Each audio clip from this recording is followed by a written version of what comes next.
that you are manly, but most of your friends are winks. Sus. What? I think that's supposed to be twinks. This is true. Everyone I know is really skinny for some reason. Look at this shit. Yeah, like I'm not gonna. I don't know. My wrists aren't fat, but maybe they kind of are. I don't know. Yeah, I'm like tall and bulbous. I'm fast and bulbous. My wrists aren't fat because I slit them. Oof, that's edgy. It was a lyric I just made up.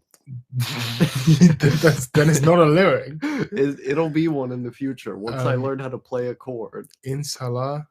It's not what Osaka's not saying. Fascism is when government bad. Osaka's saying the Russian state is specifically influenced by this guy who basically was the first fascist. Yeah. Not just government bad. Yeah. Yeah.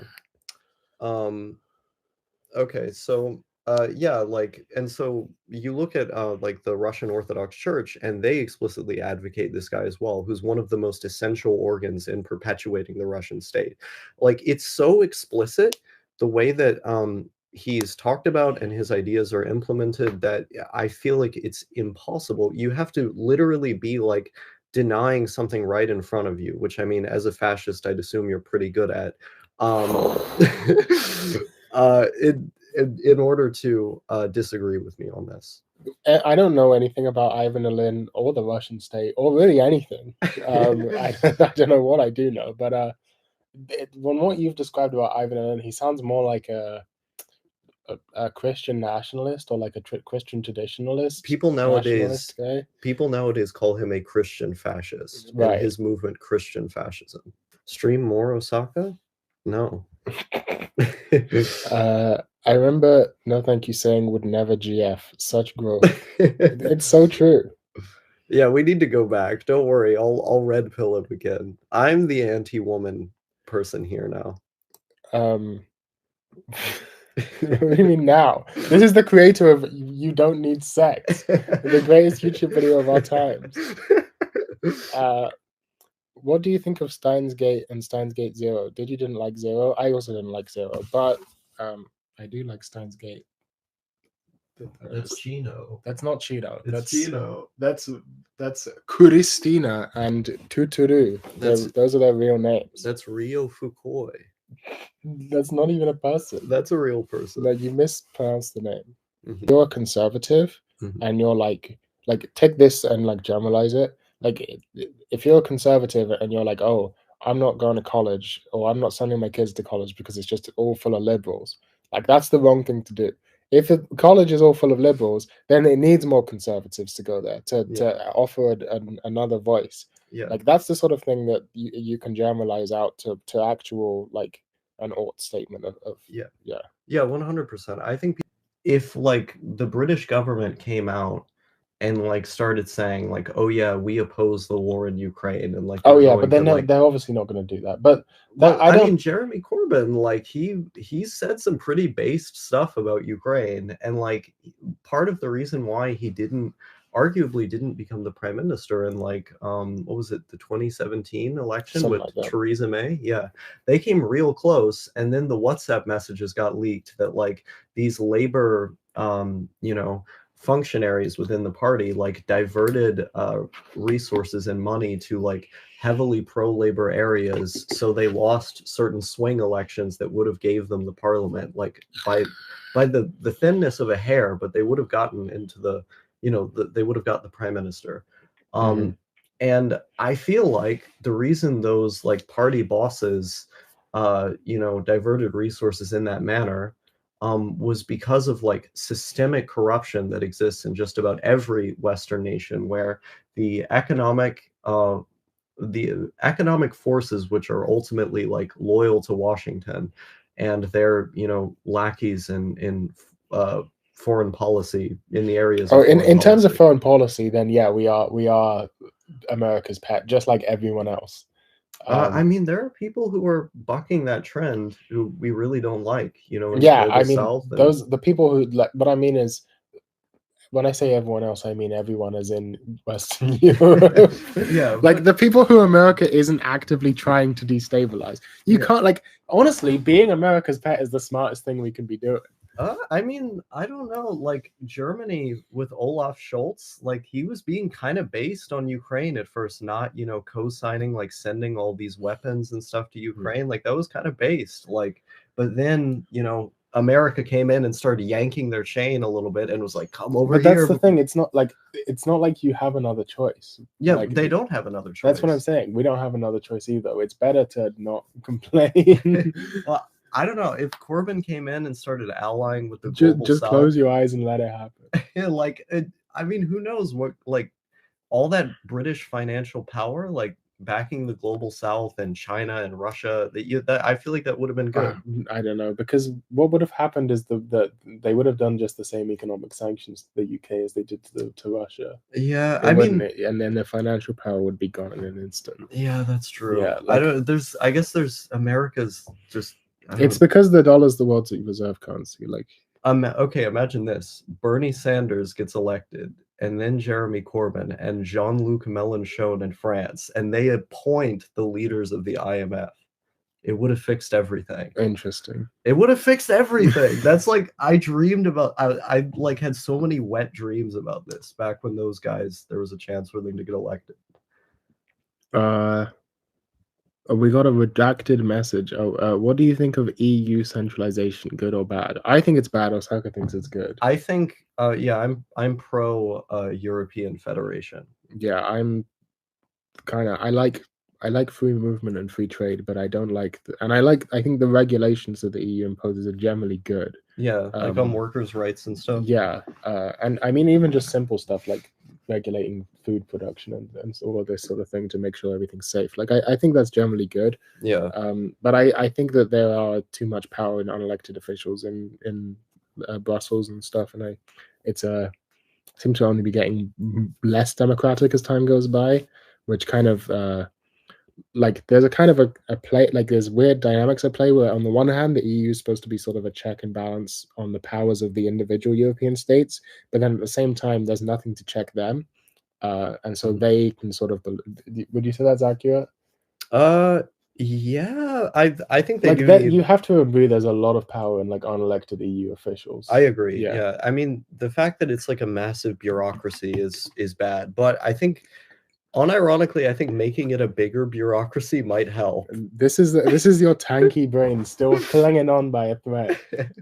Every example of shit going to fuck has been because of big bureaucracy with too much power. Listen, this is like the one lesson you're supposed to take from the 20th century is don't make big bureaucracy with too much power. Listen, I eat meat, drive trucks, and shoot guns. Okay, let's move on. What do you think of the U.S. founding? Damn, good student. Really is a good student, asking a bunch of questions. What do you think of the U.S. founding fathers, Alexander Hamilton and Thomas Jefferson in particular? I don't know shit, so I think Alexander Hamilton was based, although I think oh fuck, what was his name? The founding father that advocated for UBI. Oh shit, can you look that up real quick just to find his name? Thomas Paine, that's his name. I remembered. I think Thomas Paine was the most based founding father because he basically advocated for like a socialist America before socialism was like really a thing. But Thomas Jefferson, I mean, he smoked a lot of weed and was an atheist and like impregnated black women. That's pretty cool. Shouts out.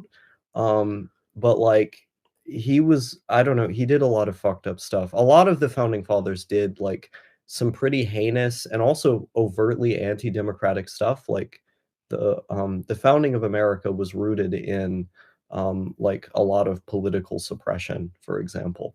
And it like the way the Constitution was written was in like a like pretty overtly elitist manner that excluded like large portions of the citizenry from the political process, and that's not good. I don't know too much about Alexander Hamilton. My like surface level knowledge says he was pretty cool, but yeah, those are my thoughts. What do you think of the Kuma meme? I don't think it's real. I think they're trying to shame people for like basic desire everyone has, except I guess ace people. Yeah, I don't really pay any attention to it. Yeah. I think I'm yet to see any hard data supporting the assertions of Kumarism being bad. Yeah. LARPing with the Nazi rhetoric. Me too. Is base 12 a good number system, or stay with base 10? Base 6. Sexamal. Yes, I watch Jan Measley.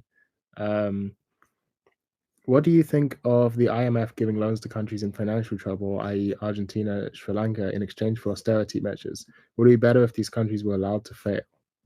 Well, I don't even think it's so much a matter of them being allowed to fail. I think by like being subsumed into the global financial system through these like coercive measures that ultimately violate the sovereignty of these nations, they are like systemically being made to fail. I think if we had a new international order based on something like a new world order of some kind? No. Maybe we need to, we need to get rid of this one first. So like some sort of great reset first, and then we can start a new world order. Is that what you're advocating? None of this. The views and opinions. Yeah, and if we had a one world government as well. Well, you actually believe it. And I'm not going to comment on that this stream, but I will say if we had like multipolarity. So cringe. We'll get to it. If we had multipolarity where like there were alternative financial mechanisms by which these countries could assert their sovereignty without it like literally meaning failure, I think that's good. I really like what Russia is doing with BRICS. Yeah, but the problem with BRICS is that this like multipolarity just creates tension. Like it basically, I mean, yeah, I don't know. I like it. I like it, but I also don't like it. I don't know. What I would say basically is like if Argentina or Sri Lanka were allowed to like nationalize a lot of their resources and then divert the money that they make from those resources to like infrastructure, social spending, things that would education, things that would raise the quality of life in their countries, they could be raised to a level where they could actually like rival some of these Western countries, which is what I want. I want the East to basically rise up and the global South to rise up. Yeah, what we want is capitalism to work. We want actually effective competition. Yeah. In a sense, yeah. Are you happy with the way that things turned out in Afghanistan? I don't think anyone is. After the US left, is the blood of those who have died since on the hands of those who called for a US retreat? No. No. Go ahead. I was just gonna say, like the logic, like from a logic perspective, no. Like it's good. You got to cut your losses at some point. Yeah. You can't just say the US should have just colonized Afghanistan forever. Like they got to get out at some point. And this is it should have been sooner, but hey. This is the really interesting thing. A lot of liberal pundits at the time were saying, oh, look what we had done for women's rights in Afghanistan by invading them and imposing like a corrupt bullshit. It's complete bullshit. And also, before Afghanistan was one of the most liberal states in the Middle East and had excellent women's rights in the 70s and so on. Is that the point you're going to make? Well, I was going to add a little bit more context to that. Afghanistan was a extremely progressive kingdom for much of its history. In fact, it was so progressive that the most popular political movement in Afghanistan against the monarchy was the communist movement. One that was so popular that it actually took over the existing government in Afghanistan with the help of the Soviet Union, until a lot of these warlords, which were up in the hills and like the weird ass geography of Afghanistan, had massive amounts of money funneled into them from the United States and their lobbying fronts in Pakistan and Saudi Arabia, and even sent over a lot of militants from those respective countries. It destabilized it to such an extent. It created a situation where a lot of these longly held progressive values that Afghanistan had withered away in the wake of this destabilization. And so ultimately, I don't think the US should have occupied Afghanistan forever to ensure progressivism. It should have left it the fuck alone when the Soviets were there. And they would have been able to, I think, ensure some form of stability, some form of women's rights, and so on. Yeah, I pretty much agree with everything you just said. Also, they were like way better on those issues when the Soviets were there than when the liberal takeover happened. And people often don't mention this. Who will you vote for in the next election? Hard mode, you can't say Kanye. Joe Biden. Yeah, who knows when or who will be running in the next UK general election? So I can't even comment on that. Yeah, I'm just gonna vote Democrat down the line. I will just look for whatever candidates support UBI and vote for them. Yeah. I want a world so multipolar that I like with actual. You ever heard of this thing called sovereignty? Like countries can actually control their own destinies. No, this is not what you want. Well, okay. I think working with Russia and China is in the short term a way to get there. I don't know about that. I think they just want hegemony as much as the US does. I agree, but like if a country like Bolivia, for example, they work with Russia, they work with China. Cuba works with Russia and China. These are not countries that generally support the policies of either of those countries, but because they oppose the United States, in the short term, they're able to guarantee like some economic stability and help. Because yeah, but in the long term, they're beholden to the whims of their allies who are going to basically. That's why they develop to a point where they no longer need them. Yeah, but we've just been talking about how European countries are beholden to the US on pretty much every matter, especially foreign policy, just for the same reasons. Like that's because they fucked up strategically. Yeah, I would have done better if I was in charge of Germany. 100%. You know, there was a guy who thought that once in the 1940s. You know, he did a pretty bad job. Pretty good job. No, he did a bad job. He did a pretty good job. He fucked up. Do we need banking or central banking? That's kind of a weird question. I mean, I don't think we even necessarily need banking if we had like a resource-based economy, for example, where like if things were organized on small direct democratic lines and like everyone participated in like growing food and like the cultivation. See, when I said that, you called me an anprim.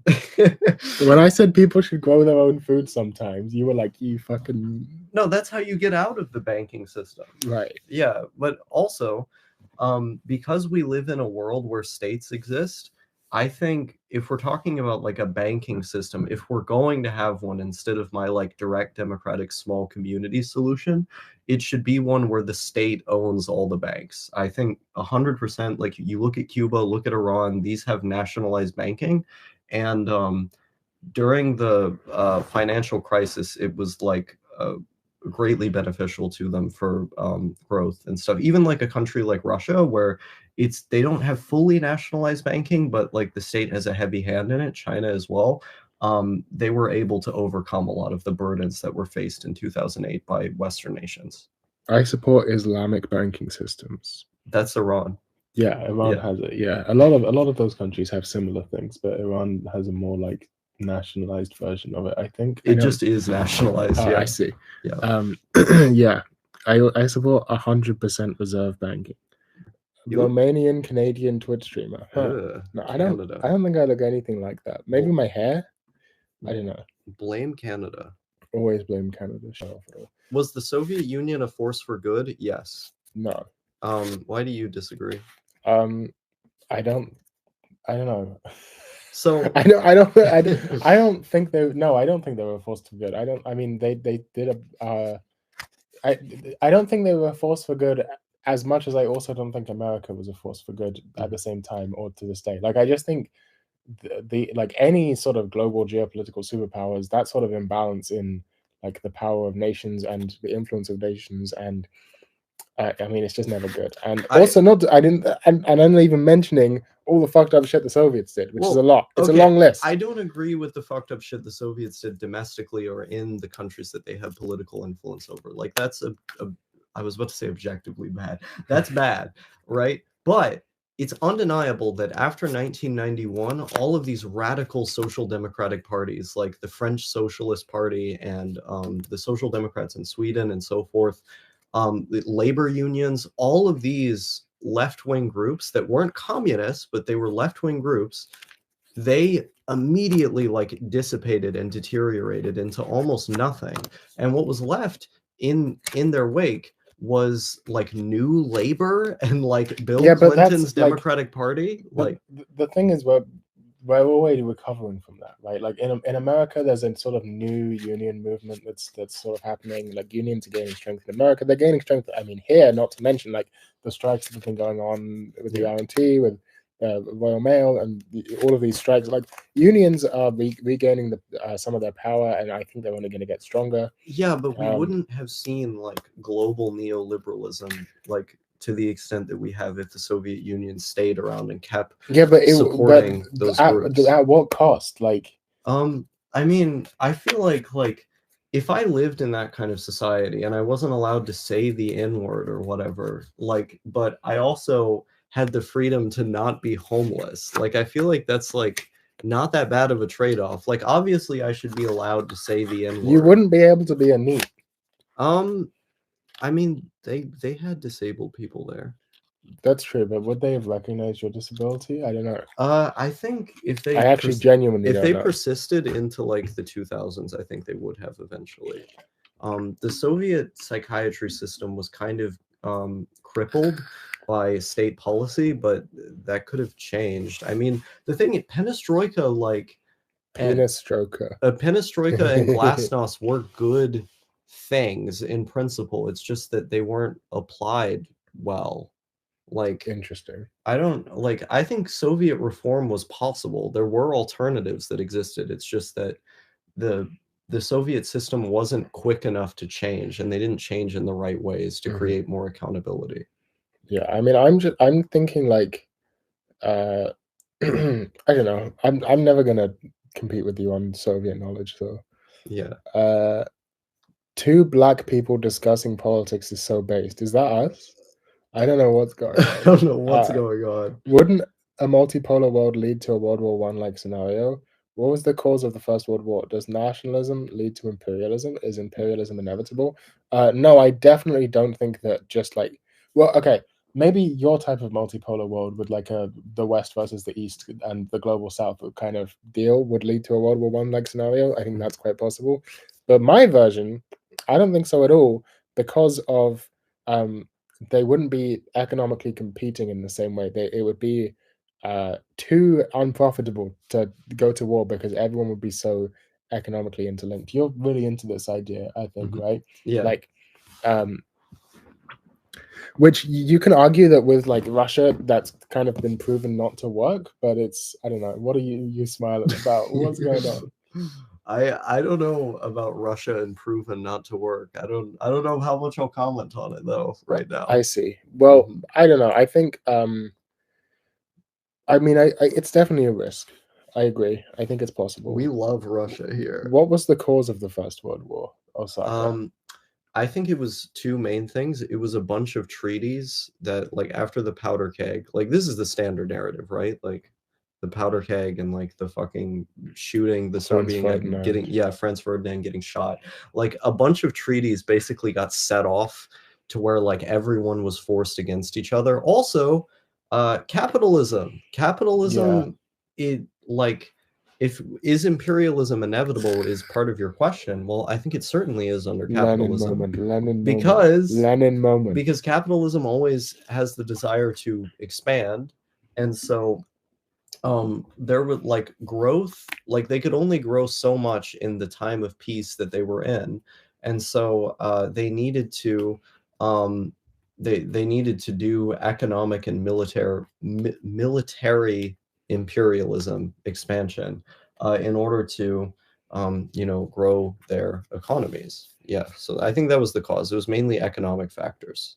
Thoughts on the YouTube channel Ohojo-sama? I don't know this. I don't know who that is. When next album? I'm working on it. No, not tomorrow. I'm working on it though. Not just the next album, but like 3 albums. I'm working on it. Have you seen Artificial Night Sky / Pars's YouTube channel? Yes, we both have, I think, right? Yeah, he's pretty good. He has some nice videos on Dirgy Dunper, a nice blog too. I didn't know he had a blog, but yeah, we both know Artificial Night Sky. But don't see him talking much with you guys. Yeah, he's literally terrified of me because he like idealized me in my videos for like a long ass time. And then I tried to become friends with him, and he just refused to talk to me because he said the friendship would be like coercive or something because of how big of a fan of me he used to be. Interesting. And, yeah, which is like, I don't know, I'm just a person. You can talk to me anytime. I've never talked to the guy. I feel like, I don't know, it would be interesting to see my genes spread in that kind of way and see like what kind of people it would make.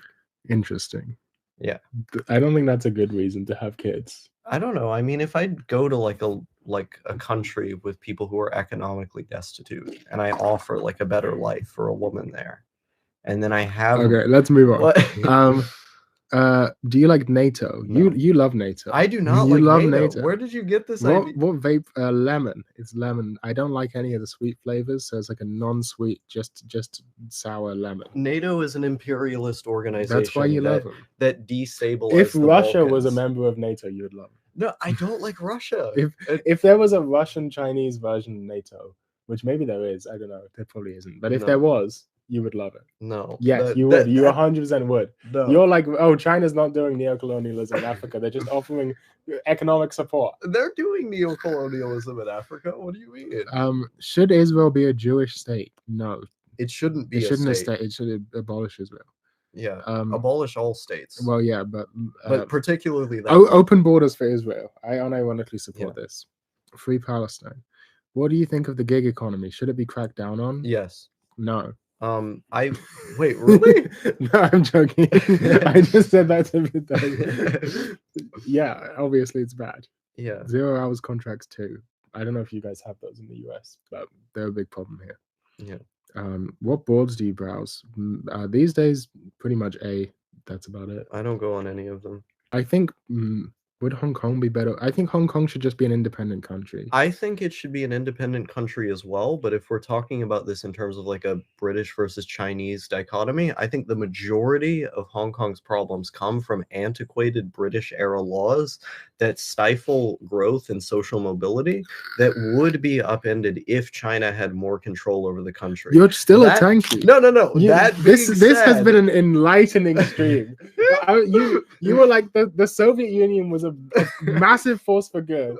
You said the Holodomor never happened. China should own Taiwan. Taiwan isn't a country. It should be owned by China. Hong Kong isn't a country. It should be owned by China. You're still a tanky. Wait, let me be clear.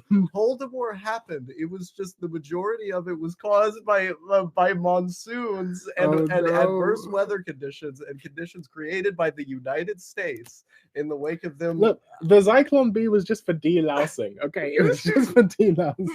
That's how you sound. Read Fraud, Famine, and Fascism. It's a really good book. Anyway, read the Gulag Archipelago. Read the Bell Curve. Okay. But yeah, okay, so I think Hong Kong should be an independent country, unlike what my friend over here to the left is saying of me. But because maybe you should be the friend to the left since you're the communist.